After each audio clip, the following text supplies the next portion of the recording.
न तस्मै श्रीगुरवे नमः। नमावं विष्णुपदाय कृष्णपृष्ठाय भूतले श्रीमते भक्तिवेदान्त स्वामिने इति नामिने। नमस्ते सारस्वती देवे गौरवाणी प्रचारिणे निर्विशेष शून्यवादी पाश्चात्य देशतारिणे वंशाकल्पतरुभश्च कृपा सिन्धुभ्येव च पतितानां पावनेभ्यो वैष्णवेभ्यो नमो नमः। जय श्री कृष्ण चैतन्य प्रभु नित्यानंद श्री अद्वैत गदाधर शिवासादि श्री गौर भक्तवृंद। हरे कृष्ण कृष्ण कृष्ण हरे हरे, हरे हरे राम, राम राम हरे हरे।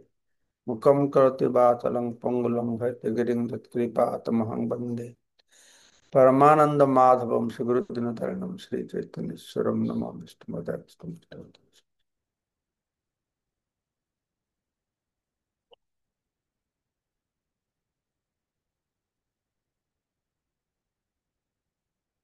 तो भगवद गीता नवम अध्याय श्लोक नंबर 29।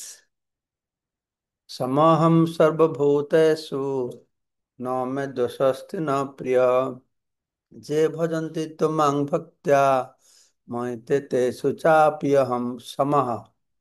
समान भावरे अर्पित अहम मु सर्वभूतेषु समस्त जीवଙ୍କ ଠାରେ न କେହି ନୁହେଁ ମେ ମୋର ଦ୍ୱେଷ ଘୃଣିତ ଅସ୍ତି ଅଟେ न କିମ୍ବା ନୁହେଁ ପ୍ରିୟ ପ୍ରିୟ ଯେ ଯେଉଁମାନେ ଭଜନ୍ତି ଦିବ୍ୟ ସେବା କରନ୍ତି ତୁ ତଥାପି ମାମ୍ ମୋତେ ଭକ୍ତ୍ୟା ଭକ୍ତିରେ ମଇ ମୋତେ ତେ ସେ ଲୋକମାନେ ତେଷୁ ସେମାନଙ୍କ ଠାରେ ଚ ମଧ୍ୟ ଅପି ନିଶ୍ଚିତ ଭାବରେ ମୁଁ।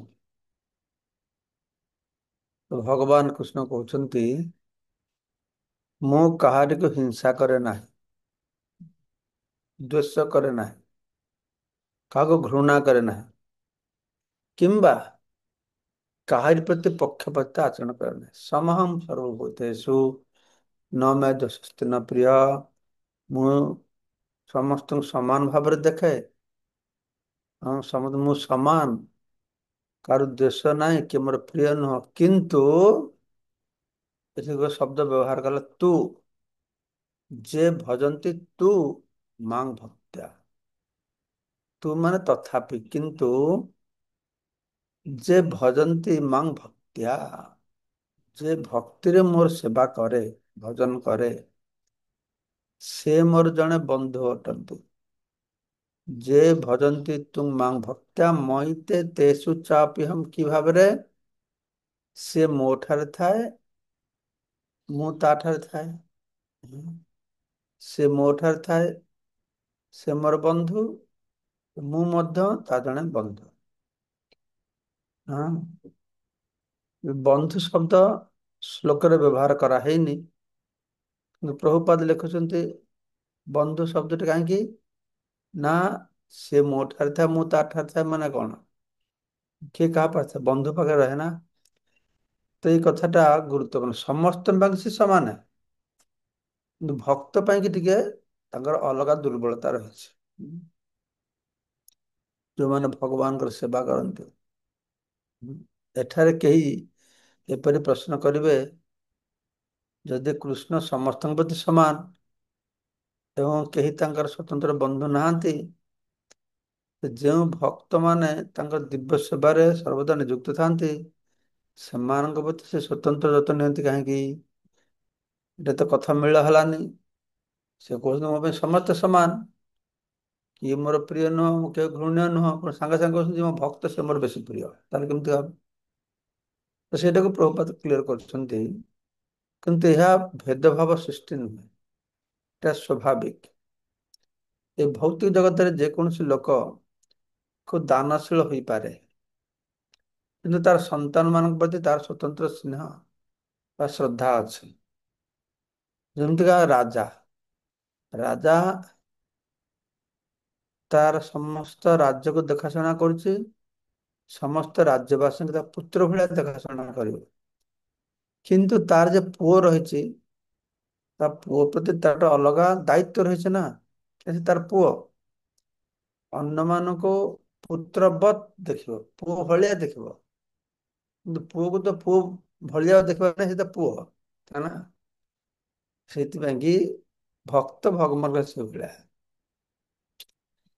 ଭଗବାନ କହନ୍ତି ଯେ ପ୍ରତ୍ୟେକ ଜୀବ ଯେଉଁ ଆକାରରେ ସେ ଥାଉ ନା କାହିଁକି ତାଙ୍କର ସନ୍ତାନ ଅଟେ। ହଁ। ସେଥିପାଇଁ ତାର ଜୀବନରେ ଯାହା କିଛି ଆବଶ୍ୟକତା ସବୁ ସେ ତାର ଉଦାର ଭାବରେ ଯୋଗେଇବେ। ହୁଁ। ପ୍ରତିଟା ଯୋଉ ଭଗବାନଙ୍କର ଅଂଶ, ଭଗବାନଙ୍କ ସନ୍ତାନ ସେ ଯୋଗେଇବେ। କିନ୍ତୁ ଯେମିତି ଗୋଟେ ପରିବାରରେ ପାଞ୍ଚଟା ଛୁଆ ଥିବେ, ବାବା ସମସ୍ତଙ୍କୁ ଦେଖିବ। କିନ୍ତୁ ଦୁଷ୍ଟ ଛୁଆ ଯେ ବାବା ମାନଙ୍କୁ ମାନୁନଥିବ, ସେ ବାବା ତାକୁ କିଛି ଦବ ତା ହାତରେ, ସେ ତ ନଷ୍ଟ କରିଦବ। ସୁଧାରିଆ ପୁଅ ହାତରେ ସବୁ ଥିବ।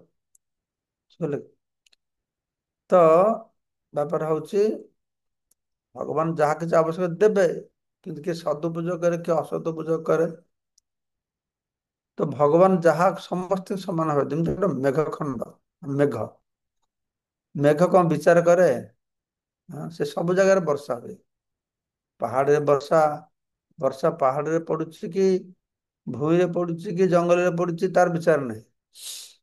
ସବୁଠି ବର୍ଷା ହଉଛି। ସେହିପରି ତାଙ୍କର ଭକ୍ତ ମାନଙ୍କ ପ୍ରତି ସେ ସ୍ୱତନ୍ତ୍ର ଦୃଷ୍ଟି ଦିଅନ୍ତି। ଏହି ପ୍ରକାର ଭକ୍ତ ମାନଙ୍କ କଥା ଏଠାରେ ବର୍ଣ୍ଣନା କରାଯାଇଛି। ସେମାନେ ସର୍ବଦା କୃଷ୍ଣ ଚେତନାଶୀଳ ଅଟନ୍ତି। ସେଥିପାଇଁ ସେମାନେ ସର୍ବଦା ଦିବ୍ୟ ଭାବରେ କୃଷ୍ଣଙ୍କ ଠାରେ ଅବସ୍ଥାନ କରୁଥାନ୍ତି। ଏହାର ପୂର୍ବ ଶ୍ଲୋକରେ ଭଗବାନ କହିଥିଲେ, ବା ଏ ପୂର୍ବ ଶ୍ଲୋକ ଗୁଡିକରେ ଭଗବାନ ସେ କଥା କହୁଛନ୍ତି, ଯାହା କରିବ ମତେ ପ୍ରଦାନ କର, ମତେ କର, ସବୁ ଯାହା ଖାଇବ ମତେ ଦିଅ, ଶୁଭ ଅଶୁଭ ଫଳରୁ ମୁକ୍ତି ପାଇବ। ଏସବୁ କଥା ତା ଆଗରୁ ଦେବତା ମାନଙ୍କର ଭକ୍ତ କଥା କହିଲେ। ତ ବର୍ତ୍ତମାନ ତାଙ୍କ ଭକ୍ତ ମାନଙ୍କର କଥା କହୁଛନ୍ତି। ତାଙ୍କ ଭକ୍ତଙ୍କର କଥା କହିବା ପରେ ସେ କହୁଛନ୍ତି, କେମିତି ମୋର ଯୋଉ ଭକ୍ତ ସେ ମୋର ଟିକେ ବେଶୀ ପ୍ରିୟ। ଆଚ୍ଛା, ଏଇ ଭକ୍ତ ମାନଙ୍କ କଥା ବର୍ଣ୍ଣନା କରାହଉଛି। ସେମାନେ ଭକ୍ତମାନେ ସବୁ ସମୟରେ କୃଷ୍ଣ ଚେତନାଶୀଳ ଅଟନ୍ତି। ଏବଂ ସେଇଥିପାଇଁ ସେମାନେ ସର୍ବଦା ଦିବ୍ୟ ଭାବରେ ସେ କୃଷ୍ଣଙ୍କ ଠାରେ ଅବସ୍ଥାନ କରୁଥାନ୍ତି। କୃଷ୍ଣ ଚେତନାଶୀଳ ଏହାର ତାତ୍ପର୍ଯ୍ୟ ହଉଛି କଣ? କୃଷ୍ଣ ଚେତନଶୀଳ ମାନେ କଣ? ନା ଯୋଉମାନେ ଏଇ ପ୍ରକାର ଚେତନଶୀଳ, ସେମାନେ ସତତ ଭଗବାନଙ୍କ ଠାରେ ଅବସ୍ଥିତ ଚେତନଶୀଳ ଯୋଗୀ ଅଟନ୍ତି। ତାଙ୍କର ଚିତ୍ତ, କାୟ, ମନ, ବାକ୍ୟ ସବୁ ଭଗବାନଙ୍କ ସାଙ୍ଗରେ ଅର୍ପିତ, ଅର୍ଥାତ ଭଗବାନ ସାଙ୍ଗରେ ଯୁକ୍ତ। ଏ ଯୋଉ କୃଷ୍ଣ ଚେତନାଶୀଳ ବ୍ୟକ୍ତି, ଭଗବାନ ଠାରେ ପରିଷ୍କାର ଭାବରେ କହୁଛନ୍ତି, ମଇ ତେ, ମୋ ଠାରେ। ସେମାନେ ମୋ ଠାରେ, ବାସ୍ତବରେ ଭଗବାନ ମଧ୍ୟ ସେମାନଙ୍କ ଠାରେ ଥାଆନ୍ତି। ଏହା ପରସ୍ପର ସପକ୍ଷ। ଅସ୍ତି ନ ପ୍ରିୟ ଯିଏ ଭଜନ୍ତି, ଏହା ବ୍ୟାଖ୍ୟା କରେ ଯେ ଯିଏ ମୋ ଠାରେ ଯେଉଁ ପରିମାଣରେ ଶରଣ ନିଏ, ମୁଁ ସେଇ ପରିମାଣରେ ତା ଯତ୍ନ ନିଏ। ଅସ୍ତି ନ ପ୍ରିୟ ଯେ ଭଜନ୍ତି, ଯେ ଯଥା ମାଂ ପ୍ରପଦ୍ୟନ୍ତେ ତାଙ୍କୁ ତଥୈବ ଭଜାମ୍ୟହମ୍। ପ୍ରଭୁପାଦ କହୁଛନ୍ତି ଯେ କିଏ ଚୋରି କରୁଛି, କିଏ ଭଲ କାମ କରୁଛି, କୋର୍ଟକୁ ଗଲେ ଜଜ୍ କଣ କରିବ? ଚୋରି କରିବ ଯେ ସେ ଶାସ୍ତି ପାଇବ, ତା ମାନେ ଜଜ୍ ତାର ଦୋଷ କରୁଛି ତା ନୁହଁ। ଆଉ ଭଲ କାମ ଯିଏ କଲା ତାକୁ ପୁରସ୍କାର ମିଳିବ, ତାକୁ ଜଜ୍ ବା ସରକାର ଯେ ତାକୁ ଭଲ ପଦବି ଦଉଛି ତା ନୁହଁ। ବୁଝିପାରୁଛ? ଜଜ୍ ନିରପେକ୍ଷ, ଯେ ଯୋଉ ଭଳିଆ କରୁଛି ସେ ଭଳିଆ ପାଉଛି, ଠିକ ସେ ଭଳିଆ। ଏଇ ପ୍ରକାର ପରସ୍ପର ଦିବ୍ୟ ସାପେକ୍ଷ ଭାବ ବରାବର ଅଛି। କାରଣ ଉଭୟ ଭଗବାନ ଓ ଭକ୍ତ ଚେତନାଶୀଳ। ଜଡ଼ ବସ୍ତୁ ଭିତରେ ଭାବର ବିନିମୟ ନାହିଁ। ଭଗବାନ ଆଉ ଜୀବ ଭିତରେ ଭାବର ବିନିମୟ ରହିଛି। ବୁଝିଲେ କି? ଯେତେବେଳେ ଏକ ହୀରକ ଖଣ୍ଡ ଏକ ସ୍ୱର୍ଣ୍ଣ ମୁଦ୍ରାରେ ଖଞ୍ଜା ଯାଏ ସେତେବେଳେ ଏହାକୁ ସୁନ୍ଦର ଦେଖାଯାଏ। ସ୍ୱର୍ଣ୍ଣ ବି ସୌନ୍ଦର୍ଯ୍ୟମଣ୍ଡିତ ହୁଏ, ତତ୍ ସଙ୍ଗେ ସଙ୍ଗେ ହୀରା ବି ସୌନ୍ଦର୍ଯ୍ୟମଣ୍ଡିତ ହୁଏ। ତ ଭଗବାନ ଜୀବ ଶାଶ୍ୱତ ଭାବେ ଉଜ୍ଜଳ। ଯେତେବେଳେ ଜୀବ ଭଗବତ ସେବା ପ୍ରତି ଆକୃଷ୍ଟ ହୁଏ, ସିଏ ଏକ ସୁବର୍ଣ୍ଣ ସଦୃଶ ପ୍ରତୀତ ହୁଏ। ବୁଝିପାରିଲ? ଭଗବାନ ଏକ ହୀରାଖଣ୍ଡ, ତେଣୁ ଏ ପ୍ରକାର ସଂଯୋଗ ଅତ୍ୟନ୍ତ ସୁନ୍ଦର। ଭଗବାନ ସଙ୍ଗେ ଭକ୍ତର ସଂଯୋଗଟା ଖୁବ୍ ସୁନ୍ଦର। ଜୀବଗଣ ଯେତେବେଳେ ବିଶୁଦ୍ଧ ଅବସ୍ଥାରେ ଅବସ୍ଥାନ କରନ୍ତି, ସେତେବେଳେ ସେମାନଙ୍କୁ ଭକ୍ତ କୁହାଯାଏ। ମୁକ୍ତ ଅବସ୍ଥା, କୃଷ୍ଣ ଚେତନାଶୀଳ ଅବସ୍ଥା, ବିଶୁଦ୍ଧ ଅବସ୍ଥା। ଆଉ ଅଶୁଦ୍ଧ ଅବସ୍ଥା କଣ? ଜାଗତିକ ସ୍ତରରେ ରହନ୍ତି, ଭଗବାନଙ୍କୁ ଅଲଗା କରିକି ରଖନ୍ତି, ଭଗବାନଙ୍କୁ ତଳେ ରଖିକି ତାଙ୍କର ଘର ବାଡ଼ି ବନ୍ଧୁ ବାନ୍ଧବ ନିଜର ଲାଭ ପୂଜା ପ୍ରତିଷ୍ଠାକୁ ବେଶୀ ଗୁରୁତ୍ୱ ଦିଅନ୍ତି। ବୁଝିପାରିଲେ କି? ତ এই ভগবানଙ୍କର কৃষ্ণ চেতনা হওয়া হওয়া মানে বিষয়তে যেই মত প্রীতি আছে আমার সেই মত প্রীতি হଉ চরণে তোমাର। ମୋର ବିଷୟ ପ୍ରତି ଘର ବାଡ଼ି ପୁଅ ଝିଅ ପାଇଁ ଯେମିତି ପ୍ରୀତି ରହିଛି, ଭଗବାନଙ୍କ ଚରଣରେ ସେଇଭଳିଆ ପ୍ରୀତି ରହୁ, ସେଇଭଳିଆ ଆସକ୍ତି ହଉ। ହଁ, ତାହେଲେ ଠିକ ହବ। ତ ଭଗବାନ, ହଁ, ସେତେବେଳେ ତାଙ୍କୁ ଭକ୍ତ କୁହ। ଯେତେବେଳେ ଏ ବିଶୁଦ୍ଧ ଅବସ୍ଥା ରହିବେ ଜୀବ, ସେ ଭକ୍ତ ହେଲେ। ଭଗବାନ ତାଙ୍କର ଭକ୍ତଙ୍କର ଭକ୍ତ ହୋଇଯାଆନ୍ତି। ଯଦି ଭଗବାନ ଓ ଭକ୍ତ ମଧ୍ୟରେ ଏକ ପ୍ରକାର ପରସ୍ପର ସାପେକ୍ଷ ସମ୍ବନ୍ଧ ନଥାନ୍ତା, ବ୍ୟକ୍ତିକୈନ୍ଦ୍ରିକ ଦର୍ଶନ ନଥାନ୍ତା, ବା ଏ ସାକାରବାଦ ଏ ଦର୍ଶନଟା ନଥାନ୍ତା। ସାକାରବାଦ ମାନେ କଣ? ଭଗବାନଙ୍କର ଗୁଣ ରହିଛି, ଭଗବାନଙ୍କର ଆକାର ରହିଛି, ଭଗବାନଙ୍କର ହଁ ସ୍ୱଭାବ ରହିଛି, ସେଟା ଜୀବ ସାଙ୍ଗରେ ତାଙ୍କର ଭାବର ଆଦାନ ପ୍ରଦାନ ହୁଏ। ବୁଝିପାରିଲେ? ତ ନିରାକାରବାଦୀ ଓ ନିର୍ବିଶେଷବାଦୀ ଦର୍ଶନରେ ଭଗବାନ ଓ ଜୀବ ମଧ୍ୟରେ ପରସ୍ପର ସାପେକ୍ଷ ଭାବ ସମ୍ବନ୍ଧ ନାହିଁ। ସାକରବାଦୀ ଦର୍ଶନରେ ଏ ପ୍ରକାର ଭାବ ସମ୍ବନ୍ଧ ଅଛି, ଭାବରେ। ଏହି ଉଦାହରଣ ଅଧିକାଂଶ ସମୟରେ ଦିଆଯାଏ ଯେ ଭଗବାନ ଏକ ବାଞ୍ଛା କଳ୍ପତରୁ ଅଟନ୍ତି ଏବଂ ବ୍ୟକ୍ତି ଏ ବାଞ୍ଛା କଳ୍ପତରୁଙ୍କ ଠାରୁ ଯାହା ଇଚ୍ଛା କରେ ଭଗବାନ ତାକୁ ଦିଅନ୍ତି। କିନ୍ତୁ ଏଠାରେ ବ୍ୟାଖ୍ୟା ଅଧିକ ସମ୍ପୂର୍ଣ୍ଣ ଅଟେ। ଏଠାରେ କୁହାଯାଉଛି ଯେ ଭଗବାନ ତାଙ୍କର ଭକ୍ତମାନଙ୍କ ପ୍ରତି ପକ୍ଷପାତିତ୍ୱ ଆଚରଣ କରନ୍ତି। ଭଗବାନଙ୍କ ପ୍ରତି ପକ୍ଷପାତ ଆଚରଣ, ସେ ଭକ୍ତାନୁଗ୍ରହ କାତର, ଭକ୍ତକୁ ଅନୁଗ୍ରହ କରିବା ପାଇଁ ସେ କାତର ହେଇକି ବସିଥାନ୍ତି। ଏହା ଭଗବାନଙ୍କର ଭକ୍ତମାନଙ୍କ ପ୍ରତି ସ୍ୱତନ୍ତ୍ର ଦୟାର ନିଦର୍ଶନ। ତ ଭଗବାନଙ୍କର ଯେତେ ଗୁଣ ରହିଛି, ସେ ସମସ୍ତଙ୍କୁ ନିୟନ୍ତ୍ରଣ କରନ୍ତି, ସମସ୍ତଙ୍କୁ ବଶୀଭୂତ କରି ରଖିଛନ୍ତି, ସବୁ ପରିଚାଳନା କରୁଛନ୍ତି। ଭଗବାନ ସୃଷ୍ଟି ସ୍ଥିତି ସଂହାର କରନ୍ତି, ଯେତେ ଗୁଣ ରହିଛି, ଅନନ୍ତ ଗୁଣ। ଯେ ସମସ୍ତ ଗୁଣରୁ ସବୁଠୁ ଶ୍ରେଷ୍ଠଟା କଣ? କୋଉ ଗୁଣ ପାଇଁ କି ତାଙ୍କର ମହିମା ଏକଦମ ଖୁବ ଉଚ୍ଚ ସ୍ତରରେ ରହୁଛି? କୋଉ ଗୁଣ ପାଇଁ କି? ନା ତାଙ୍କର ଭକ୍ତ ବାତ୍ସଲ୍ୟତା, ଭକ୍ତର ପ୍ରତି ତାଙ୍କର ଯୋଉ ବାତ୍ସଲ୍ୟ ଭାବ, ସେଇଟା ହଉଛି ସର୍ବଶ୍ରେଷ୍ଠ ଗୁଣ ଭଗବାନ। ଭଗବାନଙ୍କର ଏ ଯୋଉ ପରସ୍ପର ସାପେକ୍ଷ ଭାବ, ଏହାକୁ କର୍ମଫଳ ବୋଲି ବିଚାର କରିବା ଉଚିତ ନୁହଁ। ଭଗବାନ ସାଙ୍ଗରେ ଜୀବର ଯୋଉ ସମ୍ପର୍କ, ଯିଏ ଯେତେଟା ଭଗବାନଙ୍କ ସେବା କରିବ ସେତେଟା ପାଇବ। କର୍ମୀ ଜଗତରେ ତୁ ମୋର ସେବା କରିବୁ ମୁଁ ତତେ ଦେଖିବି, ତୁ ମୋ ସେବା କରିବୁନି ମୁଁ ତତେ ଦେଖିବିନି। ତାହେଲେ ଭଗବାନଙ୍କ ପାଖରେ ସେଇଟା ହିଁ ହେଲା। ତୁ ମୋର ସେବା କରି ମୁଁ ଦେଖିବି, ସେମାନେ କରିବୁନି ତ ଦେଖିବିନି। ନା ନା, ସେଇଟା ସେଭଳିଆ ନୁହଁ। ଭୌତିକ ଜଗତରେ ଦେଖିବା ନ ଦେଖିବା ଏସବୁ ହଉଛି କର୍ମଫଳ, ଗୁଣର ପ୍ରଭାବ, କାଳର ପ୍ରଭାବ ଇତ୍ୟାଦି। କିନ୍ତୁ ଭଗବାନଙ୍କ ସାଙ୍ଗରେ ଭକ୍ତର ଯୋଉ ସମ୍ପର୍କ, ସେଠି ଗୁଣର ପ୍ରଭାବ ନାହିଁ, କର୍ମଫଳ ନାହିଁ, ସେଠି କାଳର ପ୍ରଭାବ ନାହିଁ। ସେ ହେଉଛି ଦିବ୍ୟ ଅବସ୍ଥା। ହଁ। ଦିବ୍ୟ ସ୍ତର, ଯେଉଁ ସ୍ତରରେ କି ଭଗବାନ ଭକ୍ତମାନେ କାର୍ଯ୍ୟ କରନ୍ତି, ଯେ ଗୁଣର ପ୍ରଭାବ, ଗୁଣର ଉର୍ଦ୍ଧ୍ୱରେ ଏଇଟା। ତ ଭଗବତ ସେବା ଗୋଟେ ଅଲଗା ଜିନିଷ, ବୁଝିପାରିଲେ କି? ଭଗବତ ସେବା ବା ଭକ୍ତି ଏ ଭୌତିକ ଜଗତର କ୍ରିୟା ନୁହଁ। ଭଗବତ ଭକ୍ତି କଲେ ଭଗବାନ ପ୍ରତି ପ୍ରେମ ଭାବ ଆସିବ। ଭୌତିକ ଜଗତ କର୍ମ କଲେ ଅନ୍ୟ ଜୀବ ପ୍ରତି କାମ ଭାବ ଆସିବ। ବୁଝିପାରିଲେ କି? କାମ ଆଉ ପ୍ରେମ ବହୁତ ଅନ୍ତର ଅଛି। ଚୈତନ୍ୟ ଚୈତନ୍ୟ କୁହାଯାଉଛି ସୁନା ଓ ଲୁହା ଭିତରେ ଯେମିତି ପାର୍ଥକ୍ୟ ରହିଛି, ଏ କାମ ପ୍ରେମ ଭିତରେ ସେଇଭଳିଆ ପାର୍ଥକ୍ୟ ରହିଛି। ବୁଝିପାରିଲେ କି? ତ ସେଥିପାଇଁ କୁହାଯାଉଛି ଭଗବତ ସେବା ଏ ଭୌତିକ ଜଗତର କାର୍ଯ୍ୟକଳାପ ନୁହେଁ। ଏଟା ହଉଛି ଚିତ୍ ଜଗତର ଅଂଶ ବିଶେଷ, ଯେଉଁଟାରେ ଶାଶ୍ୱତ ଭାବେ ଆନନ୍ଦ ଜ୍ଞାନ ଅନନ୍ତ ପ୍ରଭାବ ଭଳିଆ ଅଟେ। ସଚିତ୍ ଆନନ୍ଦ ବ୍ୟାପାର ଏଠି। ଜଡ଼ ଜଗତରେ ତମ ଗୁଣ, ରଜଗୁଣ, ସତ୍ୱଗୁଣର ବ୍ୟାପାର।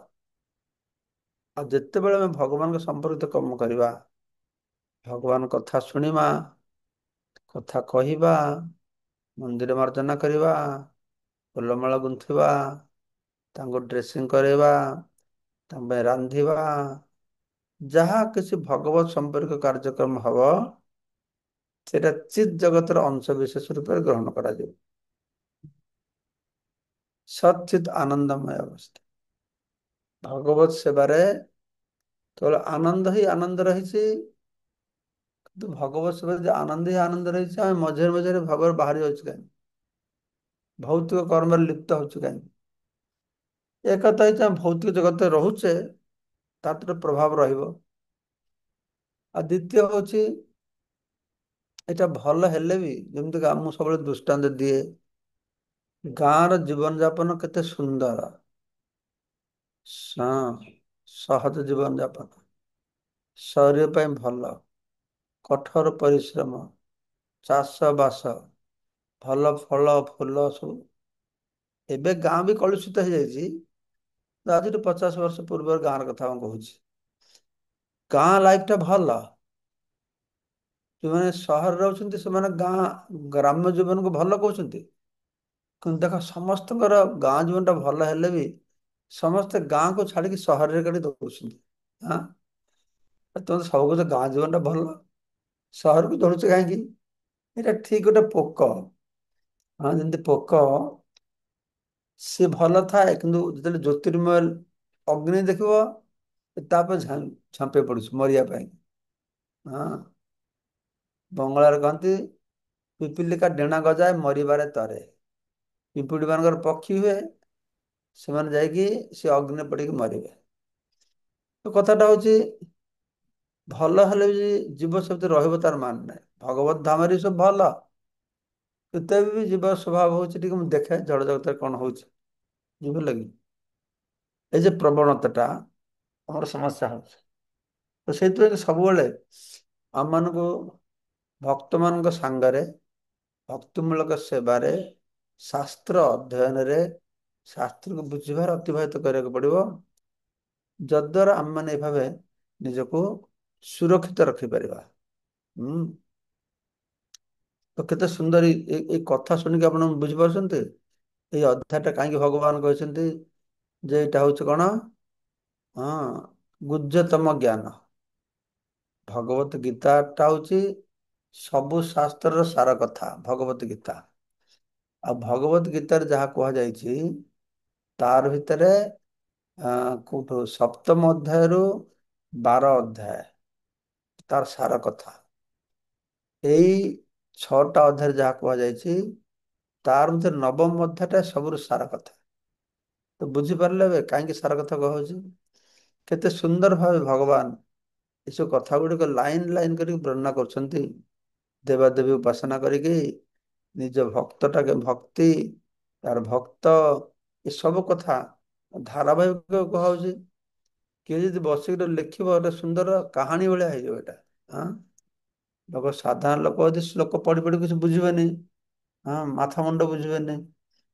କିନ୍ତୁ ଯଦି ଆମମାନେ ଧରି ଧରିକି ପଢିବା ତାହେଲେ ବୁଝିପାରିବା ଯେ ଭଗବାନ ଏର ଭିତରେ କେତେ ସୁନ୍ଦର କଥା କହିଛନ୍ତି। ଭୂତ ପ୍ରେତ ପୂଜାଠୁ ଆରମ୍ଭ କରିକି ପିତୃପୁରୁଷ ପୂଜାଠୁ ଆରମ୍ଭ କରିକି ସବୁ ପ୍ରକାର କଥା ତାଙ୍କ ନିଜର ସ୍ୱରୂପ କଥା ବର୍ଣ୍ଣନା କରିଛନ୍ତି। ଅନ୍ୟ ଦେବତା ମାନଙ୍କର କଥା ବର୍ଣ୍ଣନା କଲେ। ତାପରେ ହଁ ଜ ହୁଁ ଏଭାବେ କରିକି ନିଜ ଶେଷକୁ ତା ଭକ୍ତର ଶ୍ରେଷ୍ଠତା ବର୍ଣ୍ଣନା କରୁଛନ୍ତି ଆଜି ଶ୍ଲୋକରେ।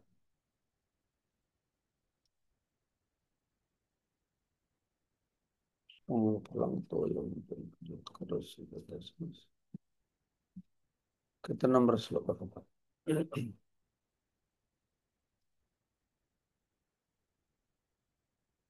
କାଲି ଆମ ମାନେ 30 ନମ୍ବର ଶ୍ଲୋକ ପଢିବା। ହରେ କୃଷ୍ଣ ହରେ କୃଷ୍ଣ କୃଷ୍ଣ କୃଷ୍ଣ ହରେ ହରେ ହରେ ରାମ ରାମ ରାମ ହରେ ହରେ। तो वर्तमान चैतन्य चरितमृत